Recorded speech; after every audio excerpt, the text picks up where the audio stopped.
Welcome to Surplus DIY. On this channel, you'll see a lot of how-to projects. Now, in a previous episode, in case you guys missed it, I cut through this master lock using this Milwaukee oscillating tool.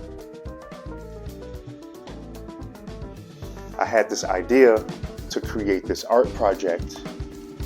Basically, what I want to do was create this project using this oscillating tool, but this is going to change. Literally, it's going to be all epoxy. So by the end of this video, you'll see this tool right here lit up. It'll be remote control. Everything will be bonded together, and I've already created the base. So you'll see exactly how I put this together, but at the end you'll see all this light up and I'll use the remote control and everything. So let's get started.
just pour everything.